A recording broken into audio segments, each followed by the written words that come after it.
Welcome back to some more Bobby Fischer chess games with the Backyard Professor. This particular game is Fischer versus Pavey, and Pavey throws a Sicilian at Fischer. Let me make sure I've got the right one. So Bobby gets another Sicilian. You know, it's good practice when you get the same opening several times. No, I'm just saying. That is pure chess fact. Right? Yeah. Instantly hitting the center, of course. C will take the D and the knight will take the D4. And now he brings the other knight. Good Sicilian opening right here. Bobby just follows suit and says, okay, let's get it on, baby. And Pavey says, deal. Now, Bobby begins to bring some more interesting movement. I'm not sure if I would move those knights quite that much before you develop, but we are talking about a 13-year-old Bobby at this point.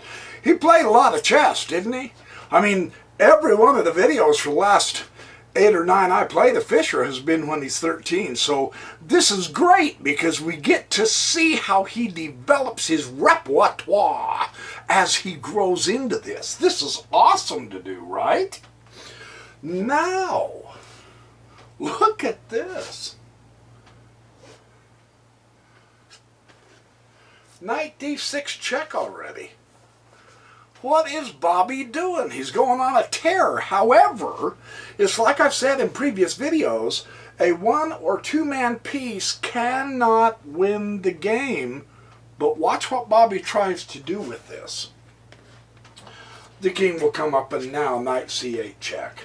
So he's made several knight moves, but he wants the bishop pair apparently. That's what it looks like, isn't it? Well, he does influence the capability of bringing his opponent's pieces in more. And so, you know, I'm not so sure that was the best way to do it, but it is Bobby Fischer. Let's see how he handles this. Right up the center to d5. E will take the d5. The advantage here is there is a potential of him opening up a central file, but instead he takes it with the queen. And you go, what a blithering idiot. Now the queen can be lost by the knight move. Remember, the knight is pinned on an absolute pin. So this is kind of cool to see the effect of these long bishop moves in the openings, pinning the knights, because this actually enables Bobby's opponent to develop yet another piece at Bobby's expense. Kind of interesting to see how this works. So we do have a very, very important central move here. Bobby will castle, and then the queen comes over to h5, and he's going to exchange queens. Now this is interesting. His opponent wants to exchange queens. Bring his knight up into this, and let's see how this works. And now Bobby will centralize his knight. Always good to centralize the knight. And so will his opponent centralize the pieces, right? And Bobby will bump back. See, he wants the bishop pair here. So what this is saying to us, now when you have an opponent that plays this way, I mean, if someone's going to make 5 moves to get rid of your bishop pair and leave you with 2, and you have 2 pairs if you decide to do this, I should word this way, then you want to get rid of the central pawns. You want the board open, don't you? So let's see how Bobby handles this, because, I mean, it's obvious. And then, again, come back up off the rim. It's okay to go on the rim to exchange pieces, or if you're developing to get your knight to a different square, but don't leave it on very long. Bring it back in. There's nothing wrong with that. This is very good. Very good. And he will exchange the knight. Knight takes the f6, and G takes the f6. So I mean, he's not going to castle, obviously, anymore, so it kind of does disrupt his pawn structure, gives him a double pawn. It doesn't look like those pawns can be blockaded, which is the strategy that you do want to do, but you can't right now, so it's probably okay. He'll be good. He'll be good. It's better G than taking it with king anyway. Any day, yeah. So let's keep seeing. Okay, now tickle the bishop, and he's going to bring his, rather than this, because there's nothing here, see? So bring it back to here, and oh, look at that, pinning that pawn. Now that's a much better diagonal, right? I'm just pointing out the obvious, but it's really important to point out the obvious so that we get it, the repetition. The repetition is really, really important. And Bobby will bring his second bishop. Here we go. Now, I've got the bishop pair, use them. Correct. I've got the bishop pair, use them.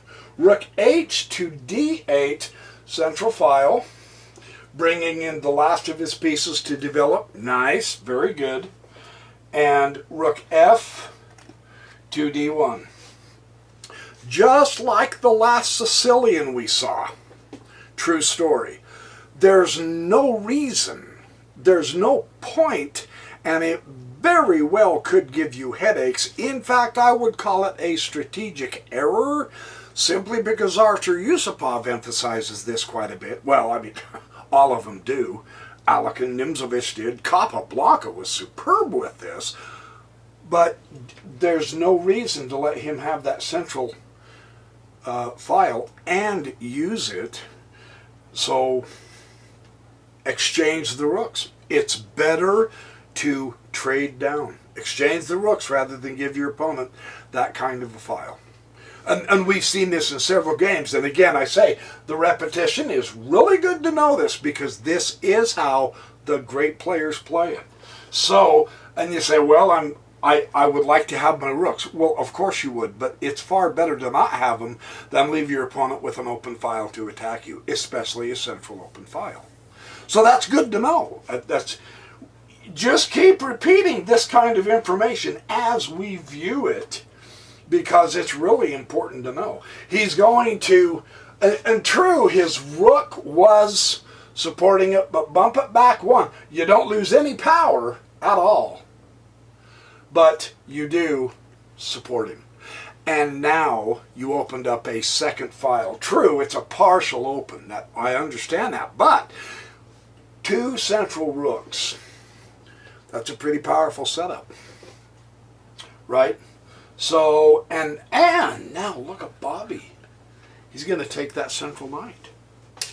That central knight was a very, very well-placed piece. So, yeah, he kept his bishop pair, but he's willing to swap it to get rid of that central knight. That's a very, very well posted. And now here comes his opponent.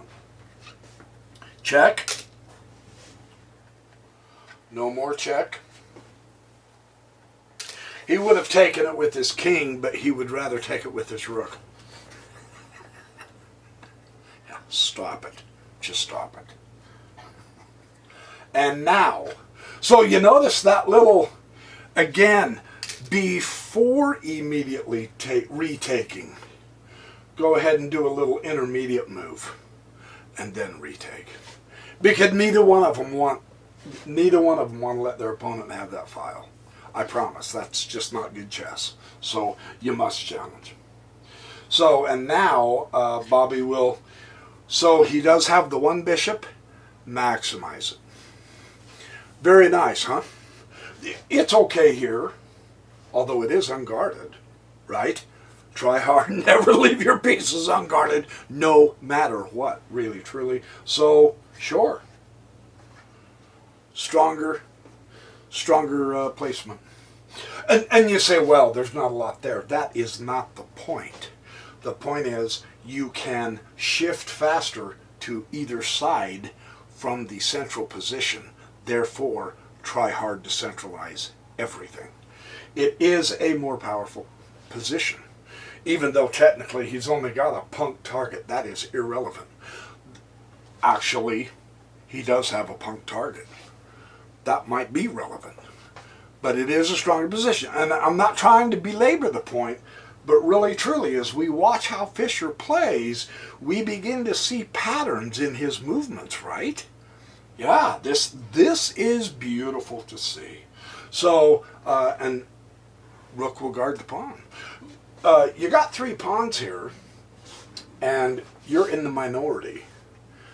Really, truly, for an endgame, it would be silly to let someone take the second pawn and have 3 on 1 with the doubled pawns, and they're central doubles, so they're easier to blockade. You wouldn't want to do that. So this move makes sense. So Bobby's trying to, what we're seeing here is Bobby is slowly, possibly gaining the initiative. He is making his opponent react to him. So this is good chess. And now rook to e1. I was just talking about that, wasn't I? I mean sincerely, I was just talking about that. The double pawns, they're centralized. The key for making the double pawns weak is, of course, to blockade them, because once you blockade them, this front pawn becomes the target. Very nice. Bobby just systematically does this correct. And now the rook doesn't have to stay here. He still guards the pawn, but again, strengthening the position, he's still got this covered. So nice. We can see both players, and you say, well, it's just a little insignificant move. Is it? Does it matter? It is an improvement of your power. That's why Bobby came to here. That's why he... So this is what we're seeing. Really cool to see them do this. And again, it's very interesting how this works, because, well, okay, now you can almost hear Bobby say, oh, well, he took the file back over, and I can't let him have it. Now, of course, he has a back rank checkmate threat, right? He hasn't yet bumped a pawn either. He can't bump this pawn because of this doggone bishop. So this bishop is doing a fantastic job. He can bump this one, though, but he hasn't yet. So he's got to watch the back rank checkmate. Yes. So, and I know just a moment ago I said, well, don't you have to block the pawns? Possibly, possibly not. But the thing you can't do is let your opponent have that free file. So again, he challenges. This is great chess. It's basic. It's generic almost at this point. But it's really important to keep repeating the great strategies and the great moves. That would be what I would say. And now the rooks come off the board. Yes.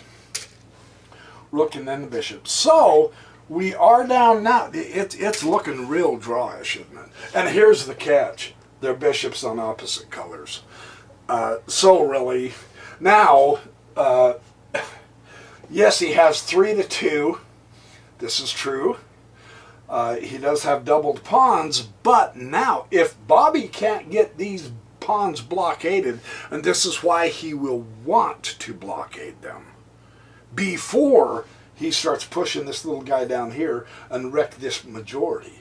Because you can see his pawn structure is not as good. These squares here, because he's missing, are weak. They're always going to be weak on all these files, because that pawn's gone. So his opponent's structure pawn-wise isn't as good. He's got 3 connected pawns here and 3 connected pawns here. So this will be interesting to watch how Bobby handles this endgame. It'll be even more interesting to see how his opponent handles this endgame with bishops of opposite colors. Yeah, that's pretty drawish. That's wow. There you go. So now we understand when you get to an endgame, if you have doubled pawns, now, I know I've emphasized this in other videos, get your king into the game too. This is entirely true. However, go ahead and press the pawn and try to gain some kind of a... beat up his majority over here for a moment. Right? Look, another thing, it just crossed my mind. Let's say, hypothetically, he does get to here, okay? You will never bypass that pawn. No, not to save your structure, because you've got a passed pawn here. See that? So, as a general take, and of course every position differs, but really, truly, as a general rule, if and when someone really does press this forward again here, you really have to take that pawn. Sincerely, you have to. And you say, well, it'll break up my pawn structure and give me an isolini. That is correct, but you have to take the pawn. Really, in this position, you would want to take that pawn. Of course, then the king can get to the pawn pretty quick, but that's not the point. So, just another, so he's pressing. He's pressing, and here comes Bobby. The king is a fighting piece in the endgame. I know I say that every game, but that's because we're seeing it every game. And now, again, he acquires a target, the h-pawn, yes. Put your piece to work, sure. Induce weaknesses by forcing your opponent to move, yes. Because now at this point, and again, it's not as critical that we have pawns on both sides in the endgame for the reason that each one of us have a bishop, even though they're on opposite colors. So the bishops can sweep all the way. Now, if you had a knight instead of a bishop, you want to somehow close down one side entirely so that you can focus all your oomph, because it takes a knight 3 moves to get to the other side. A bishop, it only takes once. That makes sense? So it's not as vital to have pawns, or detrimental, I should say, to have pawns on both sides with the bishops. So, but yeah, here comes the king. Acquire a target. Let's see what happens. G3. Limit the scope, limit the power of the bishop. That makes entirely excellent sense. Eliminate the fact that he's going to take one of your... And honest, again, and I know this doesn't need to be said, but I'm going to say it anyway. Do not go back just to protect that pawn. Don't do that. No. Your king needs to be out here. So this is the right move. That's the better move. I'm just saying. And I know some of this seems so trivially obvious, but it's nice to constantly repeat it in our minds, I promise. Because then it becomes habit, and that's what we want. And here comes the kings. Here comes the kings. Here comes the kings. Put the kings in this game. This is wonderful. And now, the bishop at this point, for the moment, he was fine here, but not now. Get the bishop active. Let's get up here and start getting behind the pawns so that you can start acquiring targets and making the pawns move forward so that you can pick them off. Yeah, put your pieces into this. Even though it's an endgame and even though they're opposite colors, that does not matter. Put your pieces into this. And now observe, here's the other strategy. And we see Bobby's opponent doing it absolutely fantastic. Bobby has the square bishop, right? So either fortify your position on the white squares so that it limits his bishop, but better yet, now, and that's what he is doing now, but better yet, get all your pieces on the dark squares. And that would essentially mean Bobby doesn't have a bishop that's worth spit. And vice versa. If Bobby can get all of his pieces on the light squares, for the moment it's fabulous that he limited and saved the pawn, yes.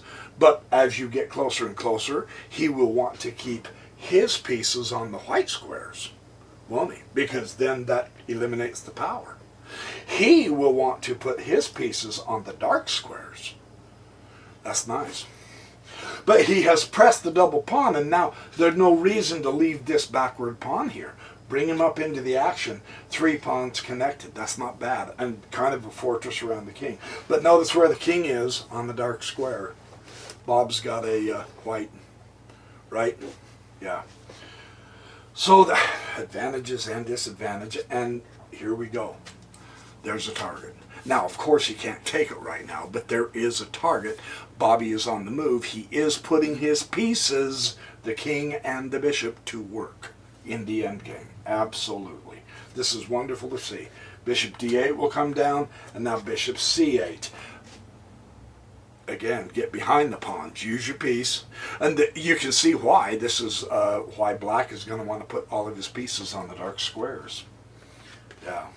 See, rather than 2,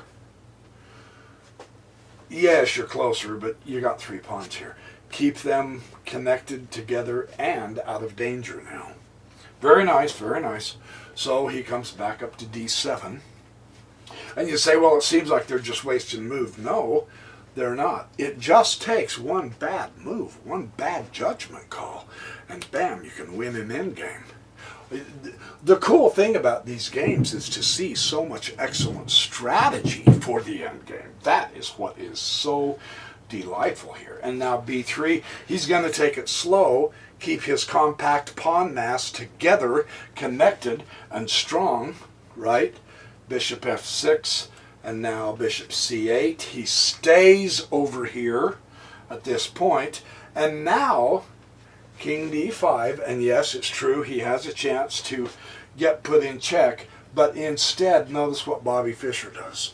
Now, this is important. I mentioned this in this last video. It is important to pay attention. When the other king starts moving, you don't want to give him free access to just come down here and start chomping on your pawns. When he begins moving his king towards your pawns, you also move your king so that you can take opposition. Now, Bobby did not take opposition here yet. However, this square is forbidden, as is this square. So if he is trying to come back and around over to here, he's still going to have to be going over here. Now, this square is unavailable for Bobby, right? So this could be an interesting situation, but the thing I wanted to show you for the moment is he is beginning to move his king, so does Bobby. Bobby wants to try to stay. Now, to take the opposition, you need an opposite number of squares between your kings. So Bobby did not take the opposition here, but he's going to be able to if he keeps moving his king around. The nice thing is, this wonderful central pawn thrust, again, notice the center, is preventing Bobby from going forward, at least directly. If he did need to get up into this territory, he would have to go here and then over, and even then he can't because of the bishop. So see how the central positioning impacts everything, even in the end game. That's really cool to see, you guys. Truly, truly. So Bobby is doing the best he can to maintain the capability of taking the opposition. That's why that king move. Long explanation, but it's just so fun to see how the end games are played and watch it illustrated so that we too can know. Because you get to the end game and you lose all your pieces and you have pawns all over, and there's so many people who say, what do I do next? This is the beauty of watching Bobby Fischer. We're learning what to do next, even in the endgame. So this is awesome. I don't mean to sound redundant. I don't mean to bore you stiff. I'm giving you some fantastic information that I acquired from Silman and Yusupov in their chess courses. So I'm passing this on in the spirit of brotherhood, love, and let's get going, boys. Yeah, baby, we can do this. We're learning chess. We're having fun, and we're learning chess. Yeah, baby. It don't get better than that. How's that for an attitude? It's not bad. I thought I'd throw that out there. And like I said, okay, now he's vulnerable to a check. But so what? It was at this point that they agreed, you know what?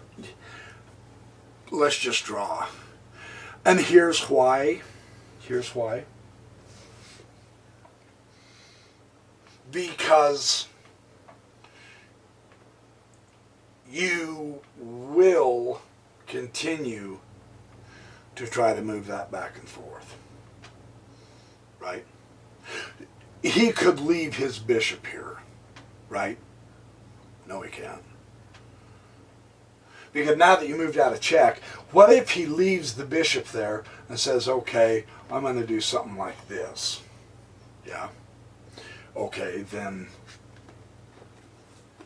now you've got this. Or something like it. But now you've got that.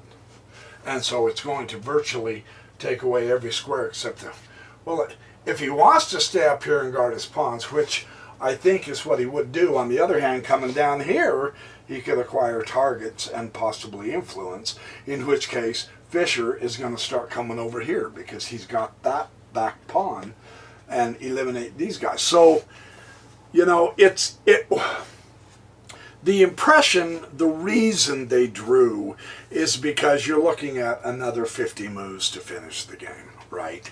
So, anyway, and there are times when, I mean, if you needed the half a point, play this cotton picker all the way through. But apparently they didn't, and so it's all good. It's a draw.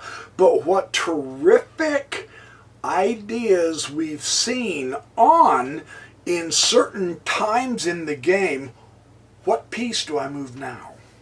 Where do I move? Which side of the board do I want to focus on? All those things are so cool as we transition from the beginning, the opening, to the middle game. And then again when we transition from the middle game to the end game. And what essentially, and this happens, but it's something we want to do, is we transition pretty quick from the middle game to the end game when there's an open file that's created. And especially, I should correct myself, a central open file. Because we saw the result, the effect of that is just like a magnet, right? Both players began going to get it. Because they're not going to let each other have it. It is better to trade off the rooks than let your opponent have that central open file. And that, of course, transits us right to the end game. So this is kind of valuable to know too. It's things like that. You know, when do I move my rooks? When and where do I move my bishops? Why do I eliminate the central pawns? Now, did you notice the reaction to Bobby acquiring his 2 bishops? Is his opponent immediately began hogging the center and making sure that it was solid with pawns so that it would make his bishop less effective. That's in the middle game. In the end game, you want to switch the color. Here they didn't play long enough to do that. But in the end game, with bishops of opposite colors like this, you'll eventually want to put all your pieces on the opposite color of your opponent's bishop. Fun stuff to know. It's really interesting to see how they work that out. So, great game from Bobby Fischer, another draw. We're going to keep marching. And in the meantime, remember, winter is coming to an end, at least here in the north, soon. It's not over yet, but, you know, today in my home, it's 37 degrees. That's kind of nice compared to the 10 below we've been having. So at least the 10 below wind chill, ooh, that's just nasty stuff. So have fun, be good, do well.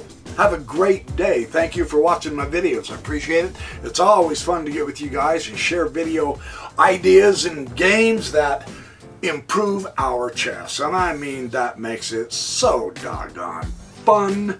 And remember, oh yeah, don't think I'm bluffing. I will see you guys in the next Backyard Professor Chess video.